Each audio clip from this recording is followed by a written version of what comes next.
सर्वेभ्यः नमस्कारम। आज के आनेक 30 में हम इकारांत पुल्लिंग को सीखने वाले हैं। ऐसे पुल्लिंग शब्द जिनका अंत इकार से होता है, अर्थात जिनके अंत में ई ध्वनि आती है। तो लेसन को आरंभ करते हैं। इकारांत पुल्लिंग, जैसे कवि शब्द है। कवि में पीछे ई की मात्रा आई है, कवि। तो इसके रूप इस तरह से चलेंगे। कवि, कवि, कवयः, कविम, कवि, कवीन, कविना, कविभ्याम, कविभिः, कवये, कविभ्याम, कविभ्यः, कवेः, कविभ्याम, कविभ्यः, कवेः, कव्योः, कवीनां, कवौ, कव्योः, कविषु, हे कवे, हे कवि, हे कवयः। विभक्तियों के अलग अलग अर्थ देख लेते हैं। कवि, कवि या कवि ने। कवि, दो कवि या दो कवियों ने। कवयः, कवि, कई कवि, कवियों ने। कविम, कवि को। कवि, दो कवियों को। कवीन, कवियों को। कविना, कवि द्वारा या कवि से। कविभ्याम, दो कवियों द्वारा, दो कवियों से। कविभिः, कवियों द्वारा या कवियों से। कवये, कवि के लिए। कविभ्याम, दो कवियों के लिए। कविभ्यः, कवियों के लिए। कवेः, कवि से अलग होने की सेंस में। कवेः, कविभ्याम, दो कवियों से। कविभ्यः, कवियों से। कवेः, कवि का। कव्योः, दो कवियों का। कवीनाम, कवियों का। कवौ, कवि में या कवि पर। कव्योः, दो कवियों में या दो कवियों पर।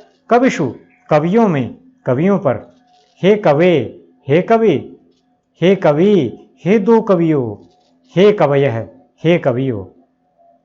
इस तरह से सातों विभक्तियां हमारी प्रथमा, द्वितीया, तृतीया, चतुर्थी, पंचमी, षष्ठी, सप्तमी, अष्टमी विभक्तियों के अर्थ हमने देखे।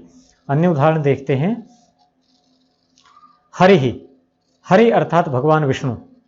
इनके रूप भी कवि की ही तरह चलेंगे।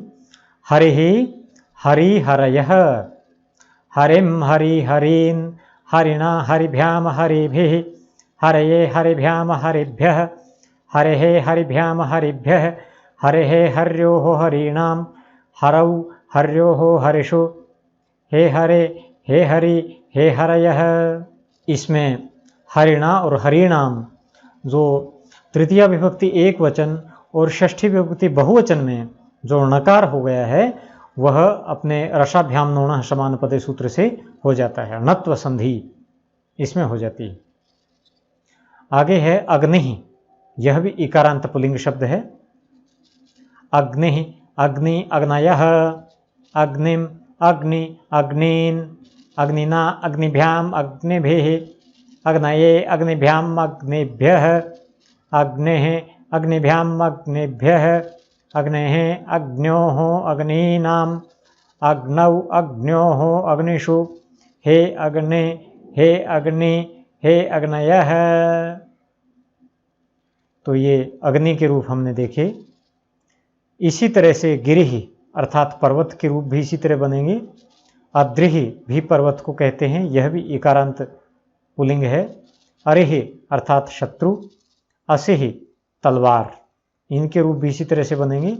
मसिः शाही। इसी तरह से ऋषिः, ऋषि को कहते हैं। रविः सूर्य। कपिः बंदर। ध्वनिः ध्वनि, साउंड। शनिः शनि ग्रह। तो प्रिय विद्यार्थियों, ये हमने देखे इकारांत पुल्लिंग, जो हमारे शब्द रूप इस तरह से बनते हैं। एक ही पैटर्न से ये सभी रूप बनेंगे। जिस भी शब्द का लिंग पुल्लिंग हो और अंतिम ध्वनि ई हो, इकार हो, तो उसके रूप इसी तरह से चलेंगे। आप कमेंट बॉक्स में इनमें से जो भी आपको पसंद आए, उनमें से ऋषि ही, रवि ही, कपि ही, किसी का भी पूरा शब्द रूप बनाकर मुझे कमेंट बॉक्स में दे सकते हैं। और मिलते हैं अगले आनेक में। तब तक के लिए नमस्कार। जय भारत, जय भारती।